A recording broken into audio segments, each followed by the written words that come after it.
E o tema especificamente é decisão parcial de mérito e ampliação de ofício da coisa julgada no novo CPC.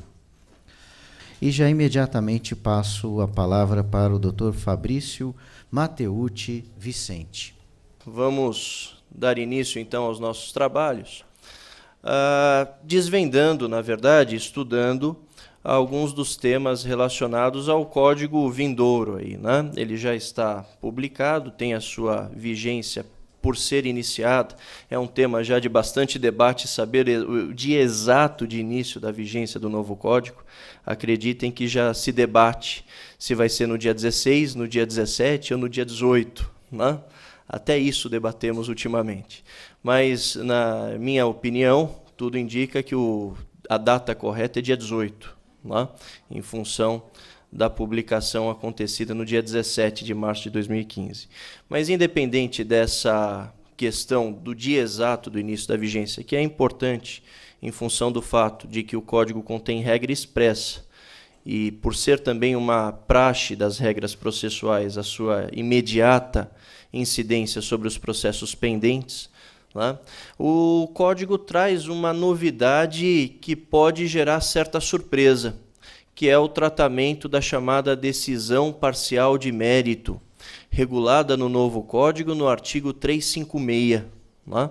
O Código de Processo Civil traz então uma regra totalmente nova, que rompe com a tradição da nossa legislação processual, que concentrava na sentença todas as decisões de mérito processuais que precisassem eventualmente ser adotadas. Havia uma regra de inscindibilidade do ato decisório contido na sentença. Para que a gente compreenda isso adequadamente, é preciso, em primeiro lugar, partir de algumas premissas das quais parte o Código de Processo Civil de 2015, e que são premissas que atingem, inclusive, o tema principiológico deste Código. Em primeiro lugar, no que diz respeito a uma distinção que já a doutrina fazia em relação ao CPC de 73, havia uma certa resistência do Superior Tribunal de Justiça em adotar esta teoria sobre a qual falaremos. Há uma diferença que nós precisamos estabelecer no Código de Processo entre continente e conteúdo. E esta diferença, não raras vezes, gera confusão quando não realizada adequadamente. Que diferença é essa? Pensem no seguinte: quantas ações uma petição inicial é capaz de veicular? Geralmente, a resposta que a gente encontra a esta pergunta é uma. Vai falar, olha, uma ação na petição inicial, em função até da praxe forense e da forma como a gente se comunica em juízo, dizendo, excelentíssimo senhor doutor, juiz de direito da comarca tal, fulano de tal, neste ato representado por seu advogado, vem à presença de vossa excelência propor a presente, vem no singular, ação condenatória em face de ciclano, tal, tal, tal. Não é? Em função dessa praxe, há uma certa confusão entre continente e conteúdo já a partir daí. Porque a resposta correta a essa pergunta é a seguinte: na petição inicial são veiculadas tantas ações quantas forem possíveis. Como assim? Quer dizer que uma petição inicial só veicula mais de uma ação? Sim.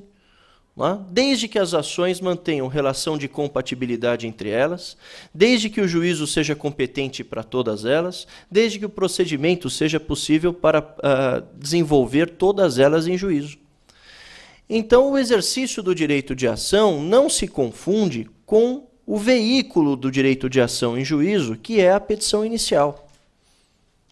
Então, nós temos a petição inicial como continente, a ação como conteúdo. Esta mesma relação de continente e conteúdo é perceptível quando analisamos o ato contestação. A contestação, também por ser ato processual, é continente e contém o quê? As defesas do réu. Quantas defesas? Resposta: todas. Porque as defesas que não estiverem veiculadas na contestação não poderão mais ser veiculadas se estiverem fundadas em matéria fática. Somente matéria jurídica poderá ser discutida depois da oportunidade da contestação. Então, toda a matéria de defesa fática tem que ser apresentada na contestação e ela não se limita a uma única defesa. Haverá defesas técnicas preliminares, haverá defesas de mérito indiretas, defesas de mérito diretas, e todas elas estão acumuladas no mesmo ato processual chamado contestação. Então, o continente é a contestação, o conteúdo são as defesas do réu. Essa mesma referência nós podemos encontrar também no ato de julgamento. Quando nós olhamos para a sentença, quantos julgamentos a sentença veicula? Resposta: tantos quantos forem os pedidos formulados pelas partes. Ou seja, uma mesma sentença poderá veicular mais de um julgamento, desde que para cada julgamento exista um pedido. O novo Código faz uma ressalva a isso, e essa é a segunda parte da nossa conversa de hoje. Não é? Mas, independente disso, nesse momento, a regra atual é a seguinte: para cada pedido deve haver um julgamento na sentença. Este raciocínio que separa julgamento por pedido está também vinculado àquela acumulação inicial de ações numa mesma petição. Não é? Como é que nós fazemos para identificar as ações? A identificação das ações está relacionada à demonstração dos elementos identificadores da ação. E os elementos identificadores da ação são 3: partes, causa de pedir e pedido. Nessa ordem de ideias, se eu altero o pedido, eu altero a ação. Se eu tenho mais de um pedido em juízo, eu tenho mais de uma ação. E mais de uma ação reclamará mais de um julgamento na sentença, tudo em decorrência do princípio da correlação entre demanda e provimento, também conhecida como princípio da congruência ou princípio da distrição processual. Não é? Muito bem, esta linha de ideias que já existe no Código atual deu origem à chamada teoria dos capítulos de sentença. Não é? Já temos algumas obras publicadas sobre esse assunto, algumas já um tanto antigas até, tratando desse tema. Não posso deixar de fazer referência ao livro Capítulos de Sentença, do professor Cândido Rangel Dinamarco, publicado pela editora Malheiros, em que ele discute justamente isso, que existe o ato de julgamento, a sentença, e ela pode veicular mais de um capítulo. Não é? Tanto que, quando nós estudamos a matéria recursal, se o recurso é parcial, atinge somente alguns dos capítulos de sentença, e estes capítulos de sentença mantiverem relação de independência entre si, cada capítulo não impugnado transita em julgado imediatamente, e apesar da existência de recurso dirigido aos tribunais, é possível dar início à execução definitiva dos capítulos não impugnados. Não é assim? Pois bem, este raciocínio, que encontrava resistência no Superior Tribunal de Justiça, foi expressamente adotado no CPC 15. E isso a gente percebe analisando, por exemplo, o artigo 1009 do CPC. O artigo 1009 é o dispositivo do Código que regula a apelação no novo Código. E o parágrafo 3º, se não me falha a memória, só para confirmar, isso mesmo, o parágrafo 3º do artigo 1009 termina mencionando o capítulo de sentença. Ou seja, o Código não deixa dúvidas de que a teoria adotada a respeito da distinção entre continente e conteúdo é a teoria dos capítulos de sentença, que separa, então, o conteúdo da atividade processual do ato processual em si. O curioso é que, no que diz respeito à definição da matéria recursal, o recurso cabível é delimitado pelo ato processual, não pelo conteúdo. Então, o que nos interessa para determinar qual é o recurso cabível para impugnar determinado ato judicial é o ato judicial específico e não o que ele está veiculando.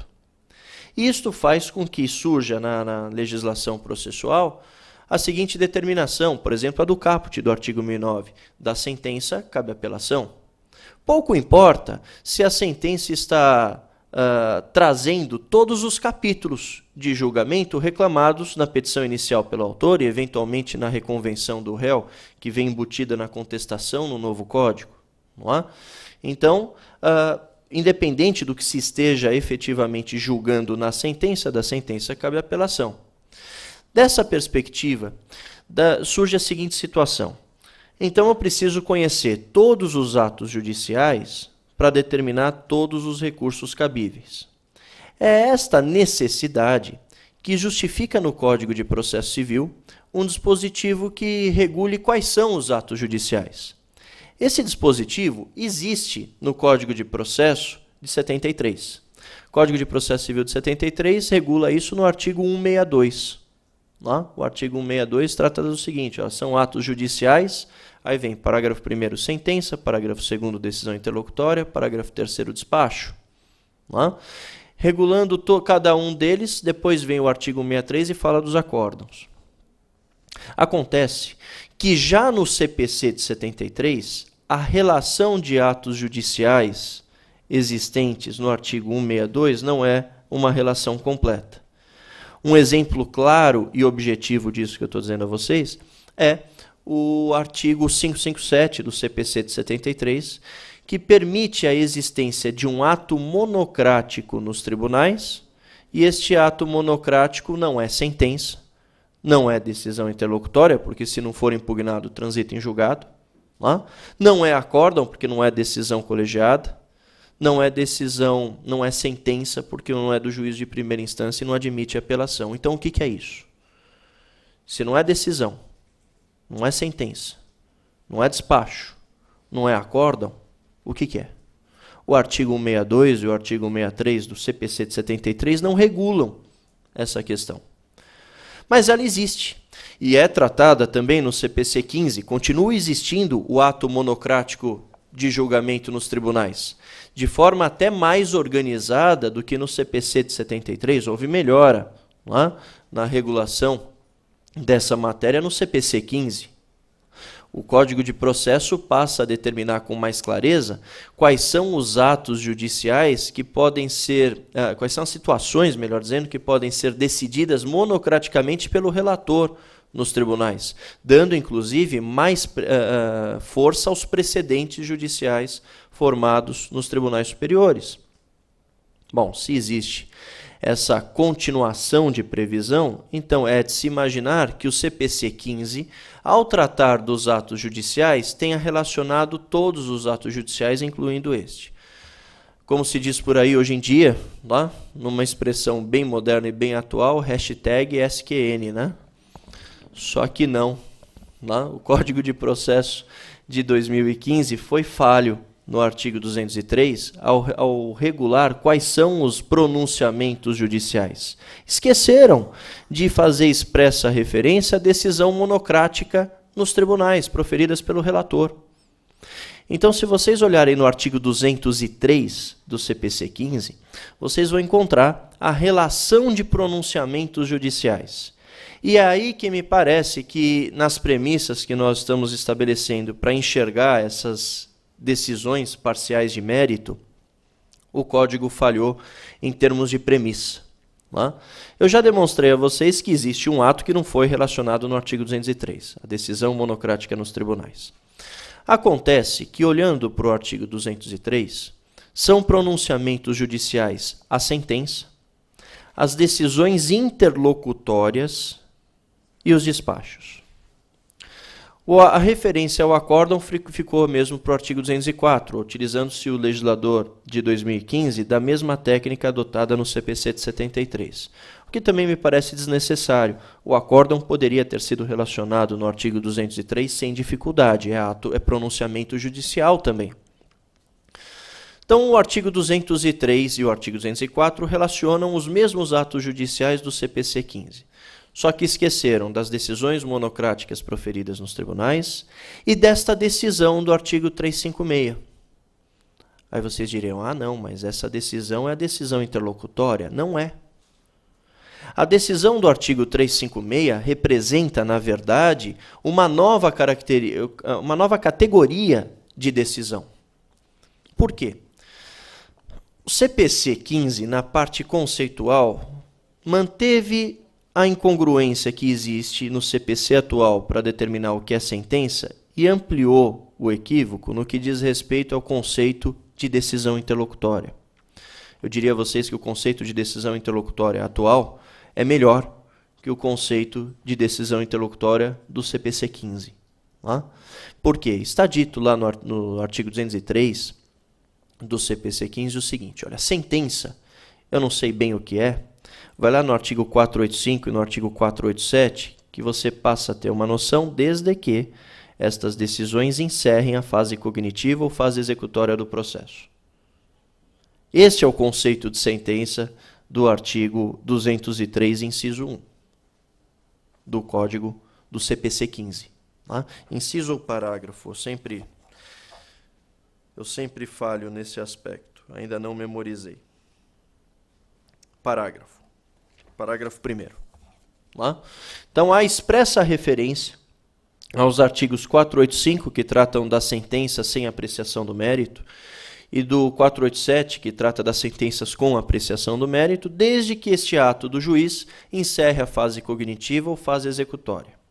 Aí você vai para o parágrafo 2º, imaginando que você vai encontrar o conceito de decisão interlocutória. E o conceito de decisão interlocutória é o seguinte, eu vou pedir licença para ler para vocês. Decisão interlocutória é todo pronunciamento judicial de natureza decisória que não se enquadre no parágrafo 1º. Espera aí. Nós estamos ou não conceituando? Qual é o conceito de decisão interlocutória? O conceito de decisão interlocutória do CPC de 73 dizia é todo ato do juiz que resolve questão incidente no curso do processo. Veja, um conceito efetivo. Você, com base no conceito, você conseguia determinar o que é decisão interlocutória. Agora vem um conceito de decisão interlocutória, que é por exclusão, é todo ato decisório que não seja sentença. E o que é pior, o que é interlocutório? Por que classificar esta decisão de decisão interlocutória? Interlocutório é que vem no curso de uma locução. Não é isso? Trazendo para a realidade do processo civil, me parece que é algo que não resolve mérito. Porque o mérito vai ser decidido a seu momento. Então, o uso da expressão decisão interlocutória parece incompatível com o que o artigo 356 está regulando como decisão. E reparem, se vocês analisarem o artigo 356 do CPC, no artigo 356 o legislador não usa a expressão interlocutória. Ele usa a expressão decisão. E não combina a expressão interlocutória. Vejam, me parece que o artigo 356 do Código de Processo está tratando de uma categoria de decisão que não está no artigo 203. Que depois ele vem para o conceito de despacho. E o conceito de despacho é tão maravilhoso quanto os outros. São despachos todos os demais pronunciamentos do juiz praticados no processo de ofício a requerimento da parte. Quer dizer, cadê o conceito? Pelo amor de Deus. Né? Despacho é todo ato judicial que não envolve conteúdo decisório. Então, essa decisão do artigo 356 não se enquadra no conceito de sentença porque não encerra a fase cognitiva. Então, foge do conceito do parágrafo 1º do artigo 203. Não é uma decisão interlocutória, é uma decisão, porque esta decisão do artigo 356, segundo o título da palestra e do artigo, vai falar de mérito. Então, nós não estamos diante de uma decisão que resolve questão, que se deva entender como questão incidente, interlocutória no desenvolvimento do processo. Tanto que o legislador lá no 356 não usou a expressão. Também não é despacho, porque tem conteúdo decisório. Então, vejam, nessa linha de ideias, o artigo 203 falhou 2 vezes. Ele deixou de registrar os pronunciamentos do relator nos tribunais, que são decisões monocráticas capazes de transitar em julgado, e deixou de fazer referência às decisões. Que decisões? Decisões que podem envolver o julgamento de mérito. Estabelecidas essas premissas e conhecendo, então, partindo do pressuposto de que os pronunciamentos do juiz no novo código são de 5 categorias distintas, melhor dizendo, 6 categorias distintas, vamos lá, sentenças, decisões interlocutórias, decisões, despachos, acórdãos e decisões monocráticas nos tribunais.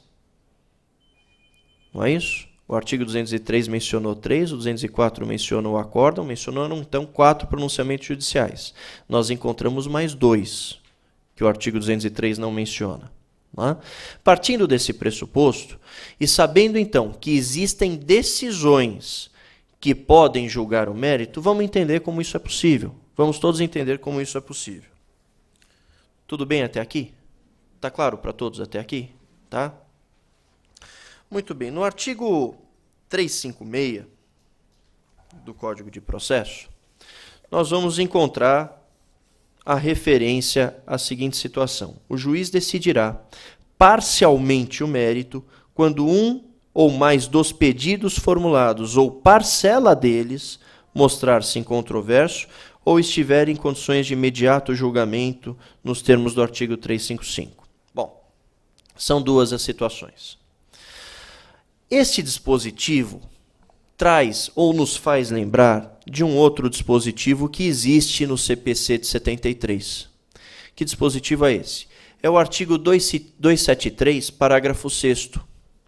No CPC de 73, eu disse a vocês, não existe a adoção da teoria dos capítulos de sentença expressamente. Ela é uma construção doutrinária, aceita por parcela da jurisprudência, mas, de certa forma, resistida no Superior Tribunal de Justiça. Não existe nenhuma regra autorizando o juiz que decida parcialmente o mérito, e existe a regra que concentra todas as decisões de mérito na sentença. Como o CPC de 73 parte da inscindibilidade da sentença, o legislador precisava tratar das situações tratadas no artigo 356 e o fez resolvendo a questão por meio de antecipação de tutela. Então, olha o que o legislador faz. Se vocês olharem o parágrafo 6º do artigo 273, o artigo 273 do CPC de 73 regula a tutela antecipada. Então, a parte poderá requerer, o juiz, a requerimento da parte, poderá antecipar os efeitos da tutela jurisdicional pretendida, desde que presentes os seguintes requisitos: prova inequívoca do direito, verossimilhança da alegação, e aí vem 2 incisos. Dano irreparável de difícil reparação, no inciso 1, manifesto propósito protelatório do réu, no inciso 2. Daí, dando um salto nos parágrafos, indo lá para o parágrafo 6º, está lá dito o seguinte, que o juiz poderá conceder antecipação de tutela se o pedido formulado pelo autor não for contestado pelo réu. Se o pedido se tornar, então, incontroverso.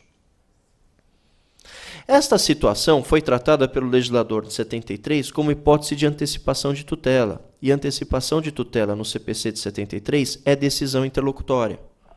E faz todo sentido que seja decisão interlocutória, porque lá resolve-se questão incidente, mas o juiz pode a qualquer tempo reformar a sua decisão. Pode reformar, pode cassar a antecipação de tutela no curso do processo. Por quê? Porque o parágrafo 2º do mesmo artigo 273 diz que a tutela antecipada deve ser necessariamente reversível. Embora a incontrovérsia tenha todo jeitão de julgamento antecipado, o legislador regulou isso em tutela antecipada porque, nesse caso, não dá para julgar antecipadamente. Decide-se por tutela antecipada e depois se confirma na sentença, porque não é possível cindir o momento da sentença no CPC de 73. Foi essa a técnica adotada na redação do parágrafo 6º do artigo 273, e é por isso que este parágrafo foi incluído no artigo 273 e não um inciso novo no artigo 330, que trata do julgamento antecipado do pedido.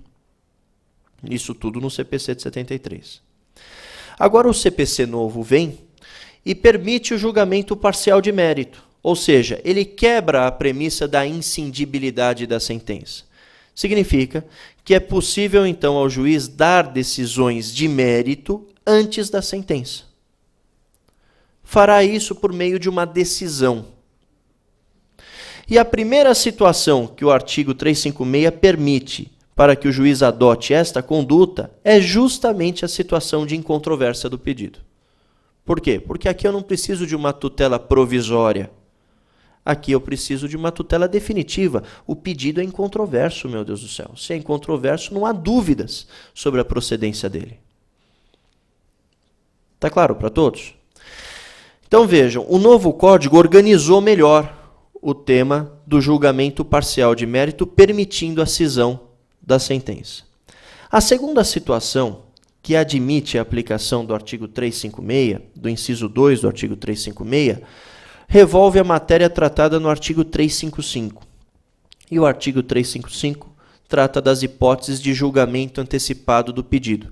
Na verdade, o artigo 355 no CPC 15 corresponde ao artigo 330 no CPC de 73. Naquelas hipóteses, então, em que toda a prova a ser produzida é documental e já foi produzida, quando a questão for unicamente de direito, isto é, nas situações em que não for necessária a instrução probatória oral ou o início de uma fase instrutória processual, o juiz está autorizado, tanto no CPC de 73 quanto no CPC 15, a antecipar o julgamento. Só que essa antecipação de julgamento no CPC de 73 só se faz por sentença, e somente se qualquer dos pedidos formulados pelo autor se encaixar nas hipóteses do artigo 330. Não é isso? O CPC 15 muda essa regra e diz o seguinte: o juiz poderá sim antecipar o julgamento, ainda que somente parcela deles possa ser antecipada. Quer dizer, se eu tenho alguns pedidos formulados pelo autor na petição inicial, algumas ações, e o juiz pode julgar antecipadamente parte delas, as outras dependem de instrução probatória, o juiz, então, pelo artigo 356, estará autorizado a antecipar o julgamento daquelas que puderem ser antecipadas e retardar o julgamento daquelas que demandarem fase instrutória. Entenderam o raciocínio? Tudo isso por quê? Porque nós estamos separando o continente e conteúdo, que é a nossa primeira premissa. Isto significa que capítulo de decisão pode ser antecipado, embora a sentença possa ser postergada para depois da fase instrutória. O que não significa que não se tenha aqui uma decisão capaz de formar coisa julgada material. Estão acompanhando? Ora, se o juiz está antecipando o julgamento de mérito parcialmente, deixando o restante para a sentença, o que ele decidir a título de decisão de mérito neste momento é potencialmente capaz de produzir coisa julgada, basta que não exista recurso.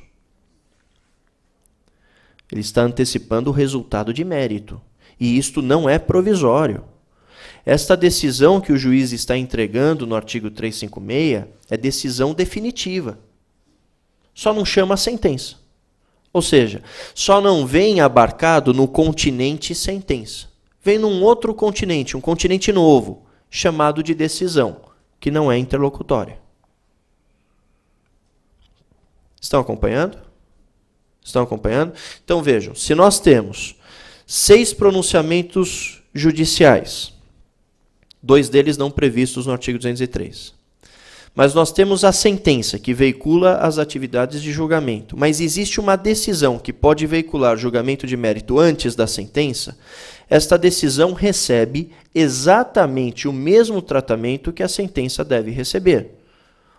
A única diferença é que os capítulos de decisão adiantados nesta decisão do artigo 356 são capítulos que não estarão sujeitos à fase instrutória. O juiz julga estas questões e deixa aquelas que dependam da fase instrutória para depois da fase instrutória, no momento da sentença, que será, na verdade, o último pronunciamento judicial decisório. Estão acompanhando? Estão acompanhando? É essa a ideia. Como?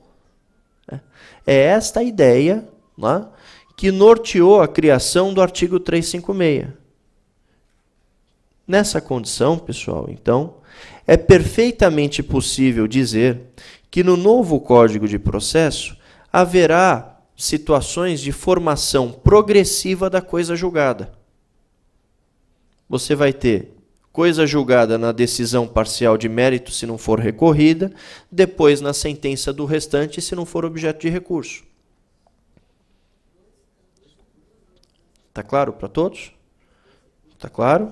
São recursos diferentes. O colega está perguntando, mas vão ser recursos diferentes? São recursos diferentes. Porque o artigo 1009 trata do recurso que impugna a sentença. E esta decisão, nós vimos, não é sentença. É decisão. Ela é impugnável por outro recurso. Quem nos responde isso é o artigo 1015, inciso 2 do novo Código. O artigo 1015, inciso 2, diz que esta decisão que julga parcialmente o mérito é recorrível por agravo de instrumento. Então, nós teremos esta decisão recorrível por agravo de instrumento e a decisão sentença recorrível por apelação. Não é? Aliás, o tratamento do agravo de instrumento no novo Código também merece atenção, hein? Mudou. Hoje, se diz que toda e qualquer decisão interlocutória é recorrível por agravo, que pode ser retido ou por instrumento. Não é isso? A regra geral é o agravo retido, excepcionalmente o agravo de instrumento, quando negar a decisão interlocutória, negar os efeitos em que a apelação é recebida, negar a interposição do recurso de apelação, o processamento do recurso de apelação, ou naquela situação de que causar lesão grave de difícil reparação. O artigo 1015 do CPC trouxe regra diferente. Cabe agravo de instrumento das decisões relacionadas no artigo 1015, ou que a lei expressamente estabeleça que admita recurso de agravo. Fora dessas situações, não cabe agravo de instrumento. Ah, então vai caber agravo retido? Também não. Não existe agravo retido no novo Código. Ah, e o que eu faço das decisões que não estão relacionadas no artigo 1015? Você apela. Como assim? Você apela quando vier a sentença. Na verdade, o Código de Processo aqui importou um pouco do que se aplica já, para quem está acostumado, na Justiça do Trabalho.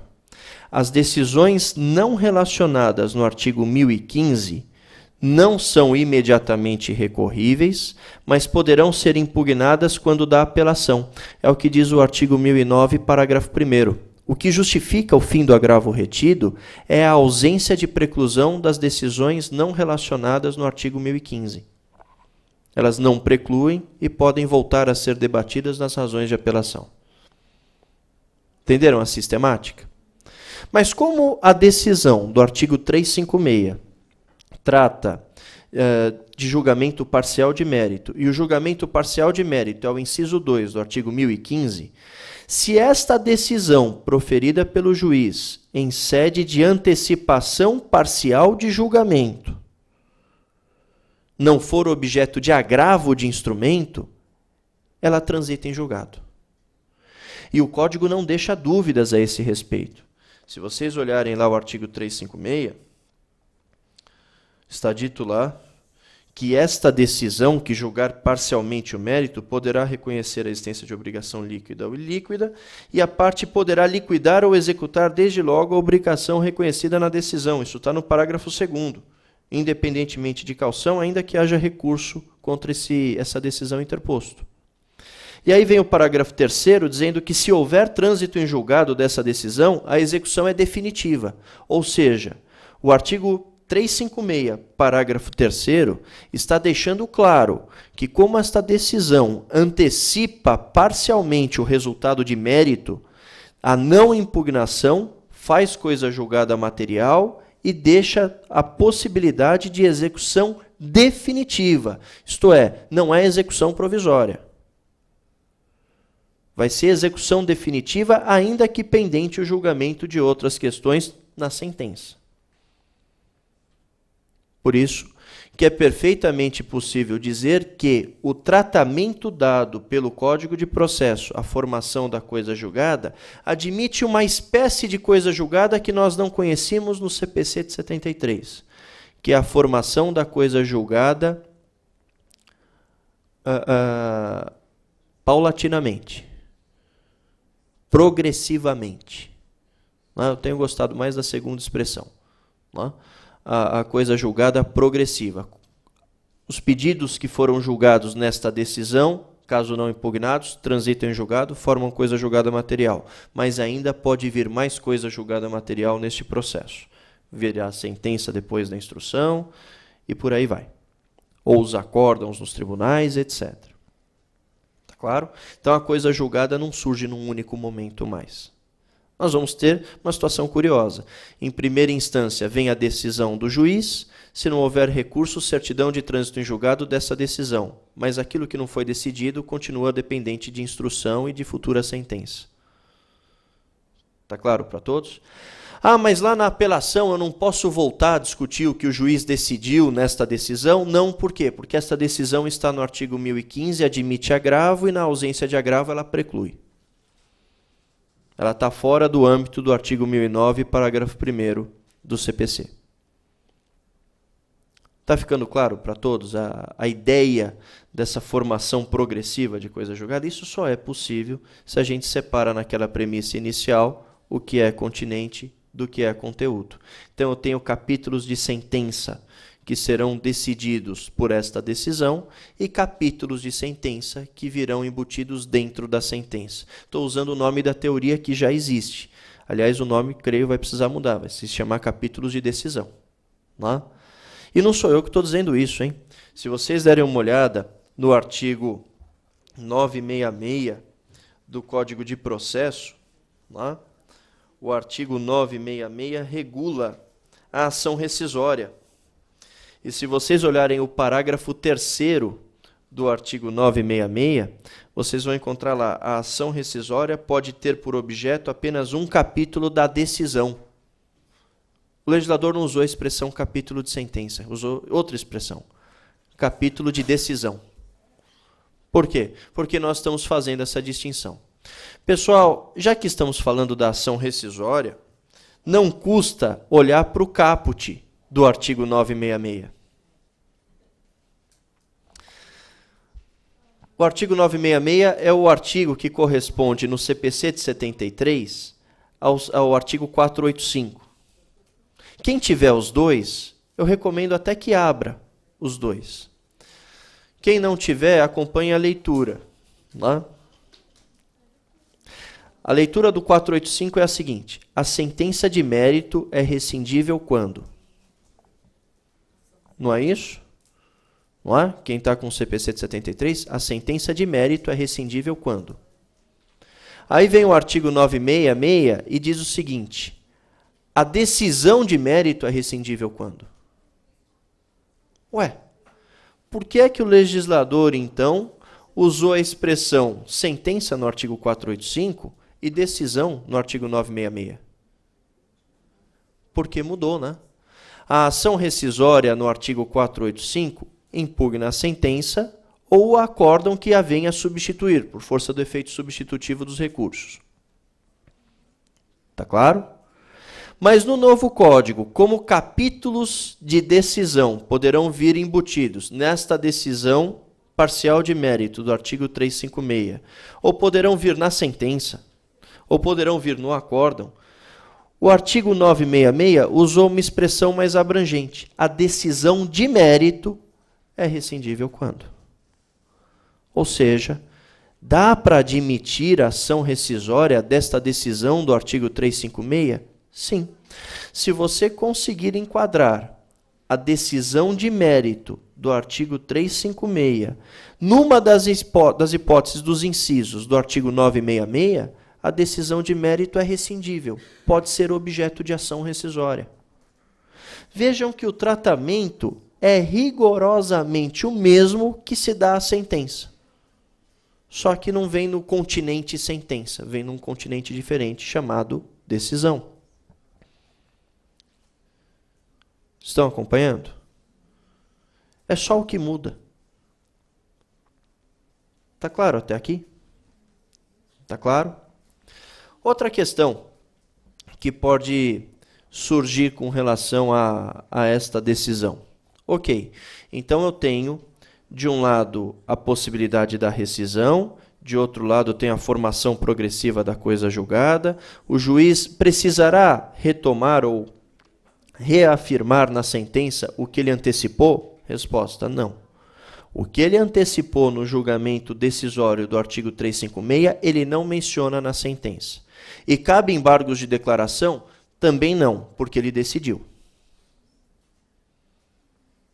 Então, da sentença não caberá embargos de declaração para atacar a omissão de algo que foi decidido segundo o artigo 356. Porque não houve omissão judicial. Tudo bem até aqui? Tudo bem? Uma outra questão que pode surgir. Poxa vida, ok. Mas e o tratamento desse agravo de instrumento? Vai ser o mesmo tratamento dado à apelação nos tribunais? Formalmente, o agravo de instrumento exige a apresentação de cópias para compor o instrumento do agravo. Reparem que o agravo de instrumento no CPC 15 dispensa a juntada dessas cópias se o processo é eletrônico, hein? Então não vou precisar juntar cópias de processo de primeira instância se os autos são eletrônicos. Até porque o desembargador tem acesso a eles, basta um clique lá no site da internet correspondente. Mas, independentemente da questão formal, há uma diferença, algumas diferenças entre a apelação e o agravo. Por exemplo, no Código de Processo de 2015, o legislador também retirou do sistema recursal os embargos infringentes. Não existem embargos infringentes no novo Código. Só que os embargos infringentes foram substituídos por uma técnica de julgamento, que nós vamos encontrar lá no artigo 942.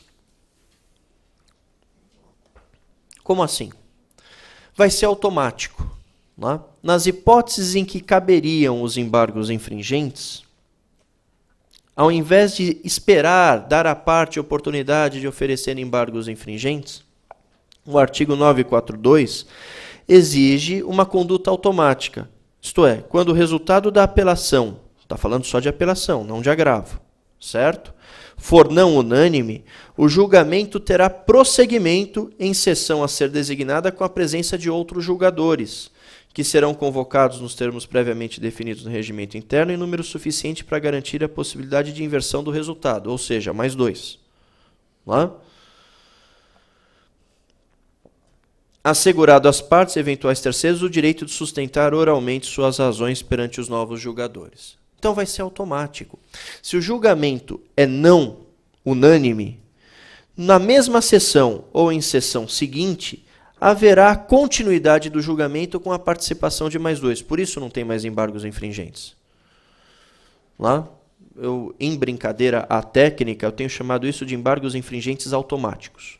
Lá, porque é exatamente isso que o legislador fez. Virou uma técnica de julgamento. O problema é que essa técnica é aplicável à apelação, à ação rescisória, mas não ao agravo, não é isso? Só que aqui cabe no agravo. Na hipótese de agravo que impugna a decisão parcial de mérito, cabe a utilização da técnica dos embargos infringentes automáticos. Desculpem a reincidência na expressão a técnica. Né? Olha só, isso aparece lá no parágrafo 3º, inciso 2, do artigo 942. A técnica de julgamento prevista nesse artigo aplica-se igualmente ao julgamento não unânime proferido em agravo de instrumento quando houver reforma da decisão que julgar parcialmente o mérito.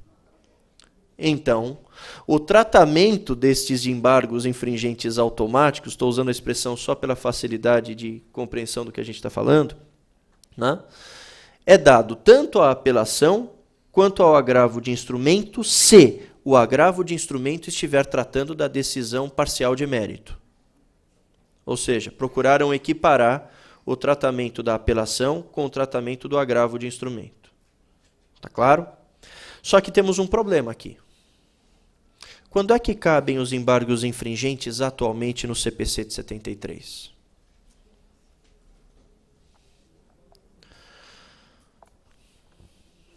Quando é que cabem?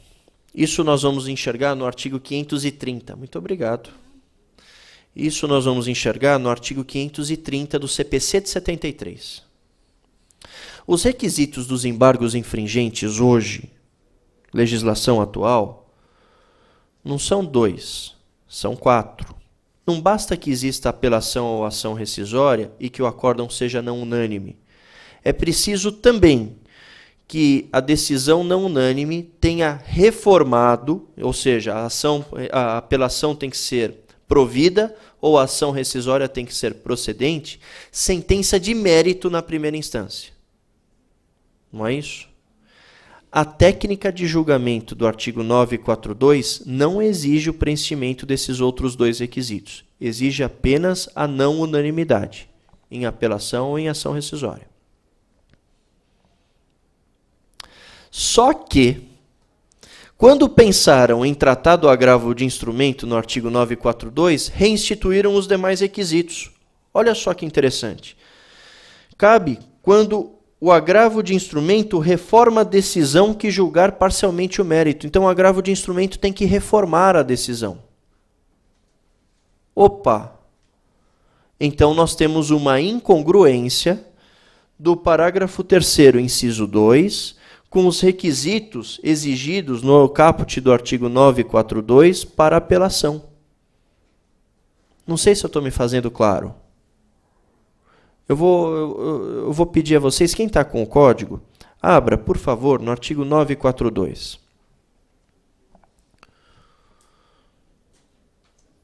Só para a gente detectar os requisitos dessa técnica de julgamento. Olha só. Quando o resultado da apelação, então estamos falando só do julgamento de apelação, a apelação cabe para impugnar a sentença, for não unânime, olha o requisito, julgamento não unânime, e só. O julgamento terá prosseguimento em sessão a ser designada, tal.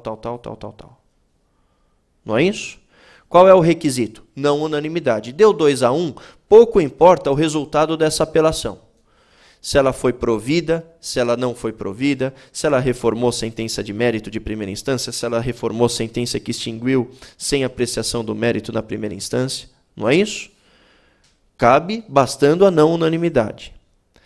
Mas o juiz de primeira instância pode ter antecipado parcialmente alguns dos capítulos de decisão, e fez isso por decisão. Não é isso? Esta decisão admite agravo de instrumento, e o agravo de instrumento admite a técnica do artigo 942, só que olha lá no inciso 2. Essa técnica só pode ser utilizada quando o agravo de instrumento houver reformado a decisão que julgar parcialmente o mérito. Então, no inciso 2 do parágrafo 3º, há um requisito para utilização dessa técnica que não existe para apelação. E isto me parece uma distinção indevida. Por que é que aqui eu vou exigir reforma e para apelação não? Se o agravo de instrumento é o recurso que está substituindo aqui a apelação, não? Nesta situação, o agravo de instrumento veio para substituir a apelação. E por que ele veio? Para não mandar os autos para a segunda instância. Como o juiz, olha só a técnica do legislador. Como o juiz vai antecipar a decisão de mérito por decisão, até aqui tudo bem? Se ele admitisse que esta decisão admitiria a apelação, os autos teriam que subir para o tribunal. Aí eu pergunto, como é que o juiz julga as questões que não foram antecipadas? Cadê os autos? Não tem como. Então não dá para estabelecer que a apelação impugna a decisão do artigo 356. Foi por isso que o legislador falou, não, aqui vai caber agravo de instrumento. E no agravo de instrumento se juntam cópias dos autos processuais para a formação de instrumento no tribunal. Quer dizer, o tribunal pode apreciar a decisão parcial de mérito, enquanto os autos continuam na primeira instância para julgamento da apelação. Tá claro? Foi só por isso que o recurso cabível dessa decisão é o agravo de instrumento e não a apelação. Porque, no mais, o conteúdo dessa decisão é o mesmo conteúdo que pode ser veiculado na sentença. Não é assim? Não é? Se essa é a única distinção, é por isso que o legislador estabeleceu que deste agravo de instrumento contra esta decisão cabe a técnica do artigo 942. Só que aí, ao tratar do agravo de instrumento, se estabeleceu um requisito que para apelação não existe. E aí é que o sistema não faz sentido. Não é possível estabelecer essa distinção. Ora, se o legislador está permitindo que eu leve essa questão à apreciação do tribunal por meio de agravo, ele tem que me dar os mesmos direitos que eu teria se eu estivesse diante de uma apelação. Senão, alguns capítulos de decisão podem seguir a técnica do artigo 942 só porque foram decididos na apelação não unânime, e no agravo não unânime não podem porque não houve reforma. Não faz sentido a distinção. Houve erro do legislador aqui. Nós vamos precisar ver agora o que a jurisprudência vai fazer. Se eles vão estender o requisito do agravo de instrumento para as apelações, como é hoje nos embargos infringentes, que é o que me parece fazer mais sentido, ou se, como o caput não faz o referência ao requisito, vão fazer de conta que não existe o requisito para o agravo. O que não é possível é dar a este agravo de instrumento um tratamento diferente do que o que vai receber a apelação. As duas situações envolvem decisão de mérito que pode fazer coisa julgada. As duas geram execução definitiva. A consequência das duas é rigorosamente a mesma. Perceberam? Então não faz sentido dar tratamento recursal distinto. Outra questão que chama a atenção diz respeito à sustentação oral. O artigo que trata da sustentação oral, eu tinha que esquecer algum. Lá. O artigo que trata da sustentação oral, e eu vou procurar localizá-lo aqui.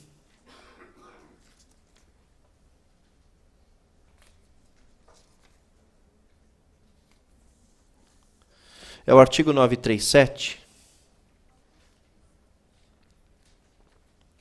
O artigo 937 trata da sustentação oral dos advogados durante o julgamento. Está dito lá, na sessão de julgamento, depois da exposição da causa pelo relator, o presidente dará a palavra sucessivamente ao recorrente e ao recorrido, e nos casos de participação do Ministério Público, um prazo de 15 minutos para cada um, a fim de sustentarem suas razões, nas seguintes situações. Aí ele começa a relacionar quais recursos admitem sustentação oral. Você encontra lá recurso de apelação, tem sustentação oral. Aí vem recurso ordinário, recurso especial, extraordinário, embargo de divergência, ação rescisória. O inciso 7 foi vetado. Aí o inciso 8, no agravo de instrumento interposto. Ah, vai falar de julgamento parcial de mérito, né? Não, hashtag de novo, SQN. Decisões interlocutórias que versem sobre tutelas provisórias de urgência ou de evidência, só de tutela provisória. E da decisão parcial de mérito? Cadê? Não pode sustentar? Isso aqui vai ter que ser resolvido, sabe como? Nos regimentos internos dos tribunais, porque o inciso 9 diz que em outras hipóteses previstas em lei ou no regimento interno do tribunal.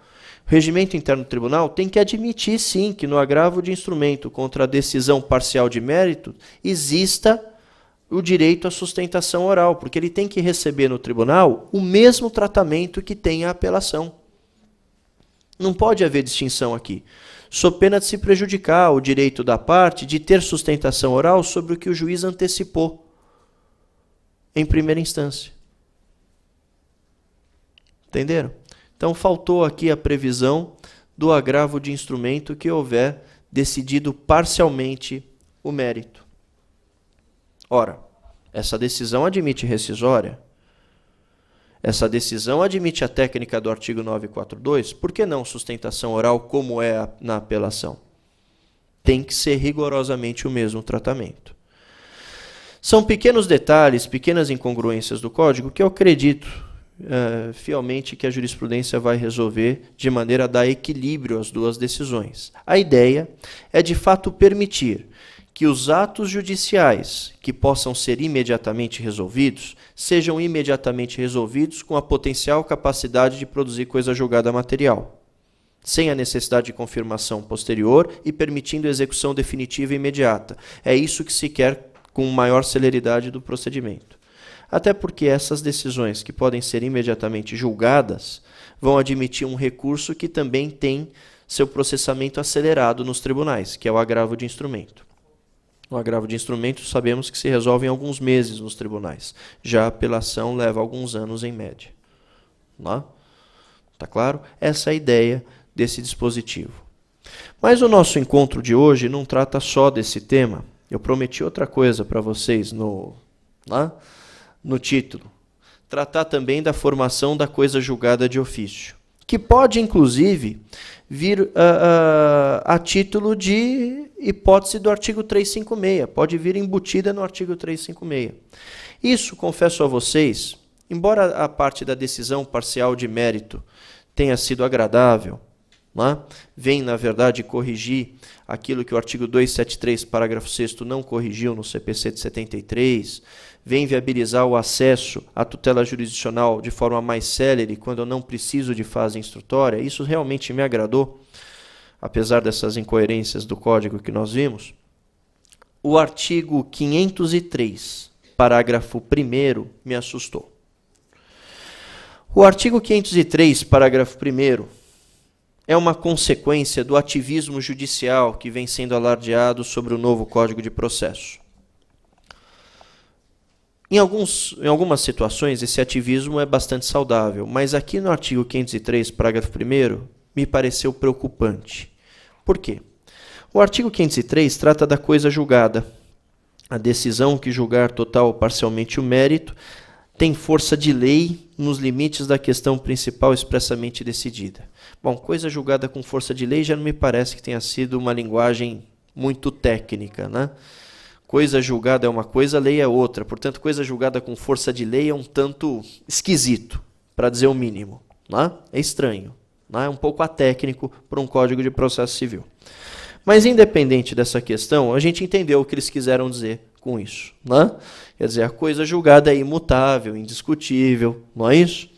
Dentro dessa perspectiva, que, aliás, é o que diz o artigo 502. O artigo 502, sim, veio bastante melhorado em relação ao 467 do CPC de 73.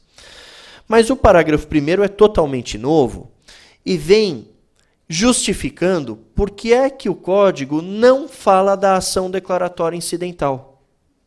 Se vocês olharem o Código CPC 15, não há referência mais à ação declaratória incidental, que no CPC de 73 está no artigo 325. E por que não há essa referência? Pelo seguinte, quando é que cabe a ação declaratória incidental? Ela cabe na seguinte situação. Quando o autor formula um pedido inicial e o réu contesta, controvertendo fatos sobre os quais exista questão prejudicial ao julgamento do que foi pedido na petição inicial, o autor, no prazo de 10 dias, é assim hoje, poderá ajuizar a declaratória incidental nos mesmos autos, pedindo ao juiz que, quando vier a proferir sentença, declare na sentença a veracidade dos fatos controvertidos na contestação, os fatos novos alegados pelo réu. Na verdade, são questões que o juiz decidiria na fundamentação e não colocaria no dispositivo, porque ele usaria essas questões como questões de raciocínio para formar a convicção do que foi pedido na petição inicial. Quando o autor tiver interesse que sobre essas questões exista também coisa julgada material, ele pede isso em ação declaratória incidental. Então, aquilo que seria parte da fundamentação passará a ser parte do dispositivo. É o que diz o artigo 470 do CPC de 73, combinado com o artigo 5º do mesmo Código, do CPC de 73. Tudo bem até aqui? É assim hoje. Só que o novo Código não fala de ação declaratória incidental. E vem com o artigo 503, parágrafo 1º, que diz o seguinte. O disposto no caput está falando da força da coisa julgada, né? Essa força de lei, sabe-se lá o que se quer dizer com isso, né? O disposto no caput aplica-se à resolução de questão prejudicial. Opa, questão prejudicial é justamente a matéria da declaratória, né? Que não tem nesse código. Decidida expressa e incidentemente no processo. Se dessa resolução depender o julgamento de mérito, a questão é prejudicial. A seu respeito tiver havido contraditório prévio e efetivo, não se aplicando na hipótese de revelia, ou seja, as partes controverteram as alegações fáticas sobre esse tema, e o juízo tiver competência em razão da matéria e da pessoa para resolvê-la como questão principal. Que mais? Só. Precisa o autor pedir? Não. Pelo que está aqui, o juiz poderá fazer isso de ofício. E se ele puder fazer isso de ofício, significa que você promove uma ação em juízo e pode receber uma tutela jurisdicional que julgue coisas que você não pediu, desde que elas sejam prejudiciais, tenha havido contraditório e o juiz se declare competente para julgá-las. Isso é preocupante porque o autor já não tem total controle sobre o tamanho da tutela jurisdicional que vai ser entregue, o que significa um enfraquecimento do princípio da ação. Ou seja, que é um direito dispositivo, né? Você tem a opção de determinar o que é que você quer que seja julgado na sentença e o que é que você não quer que seja julgado na sentença. De acordo com o artigo 503, parágrafo 1º, o juiz de ofício pode ampliar as consequências da coisa julgada material, desde que ele entenda que a questão é prejudicial, que ele tenha competência e que tenha havido alegações das duas partes, contraditório e efetivo sobre a questão. É por isso que não tem mais ação declaratória incidental no Código. E é por isso que esse dispositivo está ligado ao princípio do ativismo judicial, que o novo Código vem implantando com mais força. Às vezes isso vai ser bom, às vezes vai, mas o problema é que o outro dispositivo que está relacionado a este, e que eu tenho destacado, é o artigo 489, que trata dos requisitos da sentença. O artigo 489 menciona como elementos essenciais da sentença o relatório, a fundamentação e o dispositivo. Mas o artigo 489 não exige que o dispositivo seja destacado da fundamentação. Essa é uma regra que já existe hoje. Dependendo do magistrado que julga, ele pode muitas vezes colocar o dispositivo espalhado em trechos da sentença. E você sabe onde está o dispositivo porque você sabe o que você pediu. Como o artigo 489 não exige destaque para o dispositivo, como é que você, advogado, vai separar o que é que o juiz decidiu com base no 503, parágrafo 1º, e o que é que ele decidiu a título de simples fundamentação, sem fazer prevalecer a coisa julgada? Sabe o que vai acontecer? Muita gente vai ter dúvida se o que o juiz mencionou na fundamentação vai estar ou não acobertado pela coisa julgada material. Porque, em regra, o que o juiz diz na fundamentação é prejudicial ao julgamento.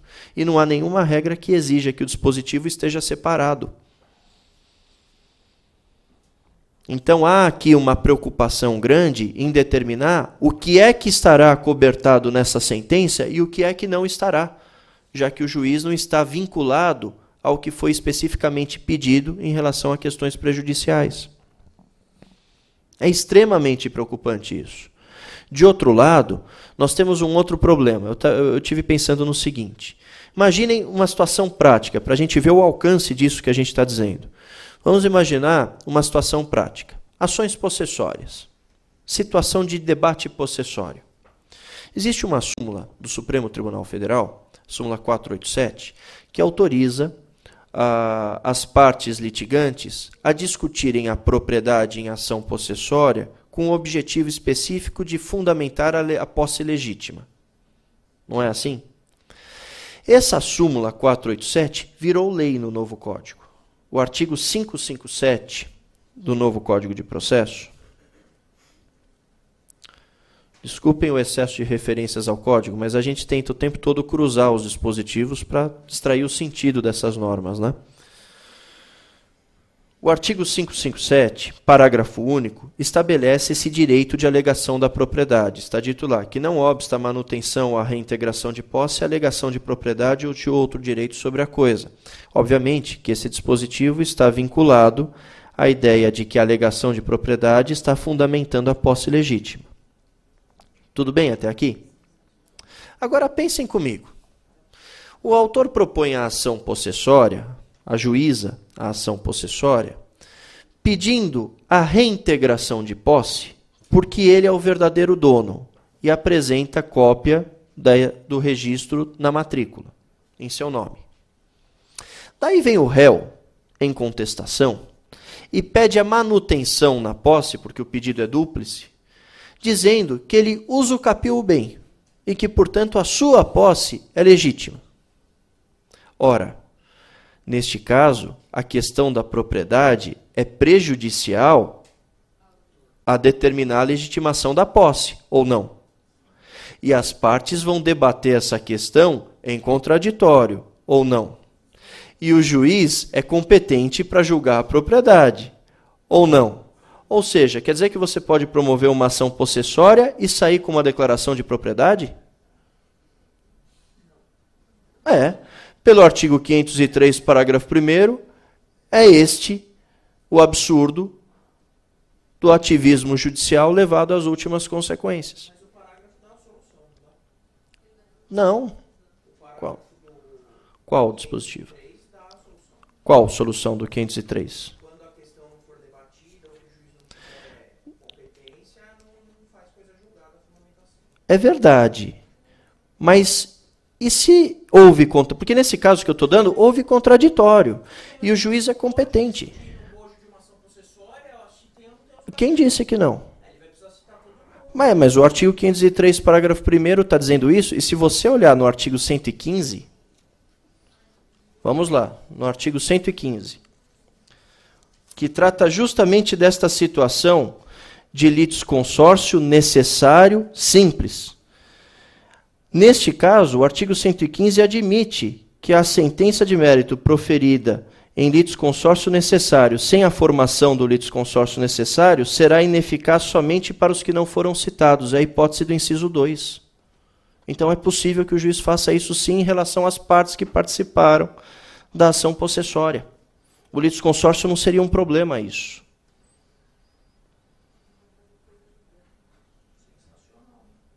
Preocupante, né? Preocupante isso. O artigo 115 adota uma doutrina que já existia sobre o problema da sentença inutiliter data em litisconsórcio. Quando o litisconsórcio necessário não é formado, no CPC de 73, a regra é ineficácia para todos. Ponto. Só que já havia uma doutrina e uma jurisprudência nesse sentido, dizendo que, na hipótese de litisconsórcio necessário simples, quando a decisão não é uniforme para todos, é possível aproveitar a sentença transitada em julgado, sem a presença de todos os litisconsortes, mas ela não atinge quem não foi parte. Esta doutrina foi adotada no artigo 115 como regra. Tanto que, se o litisconsórcio é unitário, o artigo 115, inciso 1, diz que a sentença é nula. E a nulidade prejudica a sua eficácia. Mas no litisconsórcio não unitário, que é a hipótese de uso capião, a sentença é eficaz para quem participou, e para quem não participou é absolutamente ineficaz. Então não é um freio a ausência de litisconsórcio. Veja, eu estou levando na situação da possessória que é mais fácil de visualizar o tamanho do problema que a gente pode enfrentar com esse artigo 503, parágrafo 1º. Está claro? Está claro? Sabe o que me parece que vai acontecer na prática? E me parece que essa vai ser a solução para nós, advogados? Quando vier a sentença resolvendo na fundamentação questões prejudiciais, vai ser necessário embargar de declaração para o juiz esclarecer se o que ele decidiu na fundamentação está ou não acobertado pelo dispositivo. Quando houver esta situação do artigo 503, parágrafo 1º. É isso que vai buscar deixar claro se está ou não acobertada a fundamentação. Porque se a gente deixar isso passar, amanhã ou depois a parte contrária poderá alegar, não, isso está acobertado pela coisa julgada. E pode ser que o tribunal aceite. Entenderam? Está claro? Está claro para todos? Bem, pessoal, eram esses os destaques, né? E os comentários. Alguns preocupantes, né? Outros elogios, vocês viram que eu fiz os dois aqui hoje. O código tem o seu lado bom e o seu lado que, como toda legislação nova, merece nossa atenção.